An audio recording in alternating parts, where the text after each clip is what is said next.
ઘટની સમસ્યાને લઈને બનાસકાંઠાના ડાભીના લોકો આકરા પાણીએ જોવા મળી રહ્યા છે।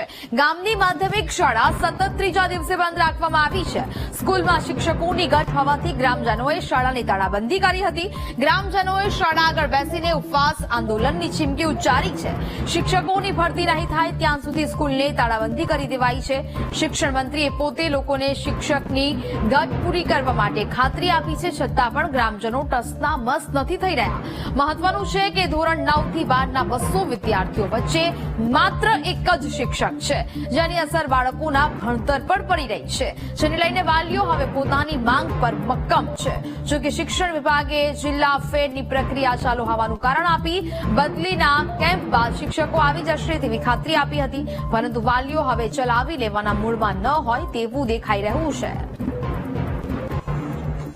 સંવાદદાતા રોહિત ઠાકોર ફોન લાઈન પર જોડાયા છે। રોહિત, શિક્ષકોની ઘટની સમસ્યાને લઈને હવે લોકો આકરા પાણીએ જોવા મળી રહ્યા છે। શાળાની આગળ બેસીને આંદોલન કરવાની પણ મૂડમાં હાલ લોકો જોવા મળી રહ્યા છે। હાલ શું કહી રહ્યા છે ગામના લોકો? જી નેહા, ચોક્કસથી વાત કરવામાં આવે તો જે સુઈ ગામના ડાભીપુરા ગામની જે માધ્યમિક શાળા આવેલી છે, છેલ્લા 3 દિવસથી વિદ્યાર્થીઓ વગર શાળા થઈ ગઈ છે, કારણ કે આ શાળામાં વાલીઓ દ્વારા છેલ્લા 3 દિવસથી તાળાબંધી કરી અને તમામ જે શિક્ષણ કાર્ય છે તે બંધ કરી દેવામાં આવ્યું છે।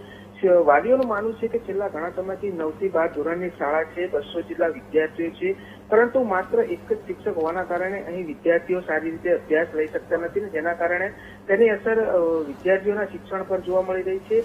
ત્યારે આ બાબતે 3 દિવસથી તાળું મારવામાં આવ્યું છે અને જગ્યાએ વાલીઓએ રજૂઆત કરી છે, તેમ છતાં પણ હજુ સુધી કોઈ જ પ્રત્યુત્તર મળ્યો નથી। તેના કારણે હાલમાં આજે સવારથી જ જે વાલીઓ હતા તે ઉપવાસ ઉપર બેસી ગયા છે અને જ્યાં સુધી અહીં શિક્ષકની ભરતીઓ નહીં કરવામાં આવે ત્યાં સુધી આ આંદોલન શરૂ રાખવાની ચીમકી પણ હાલમાં વાલીઓ ઉચ્ચારી છે। બીજી તરફ કહી શકાય છે કે શિક્ષણ મંત્રી અને જિલ્લા શિક્ષણ અધિકારીએ બાહેધરી આપી હોવા છતાં પણ હજુ સુધી જે તાળાબંધી કરી છે તેના પર અડગ વાલીઓ જોવા મળી રહ્યા છે। જી નેહા, બિલકુલ, જાણકારી બદલ આપનો આભાર।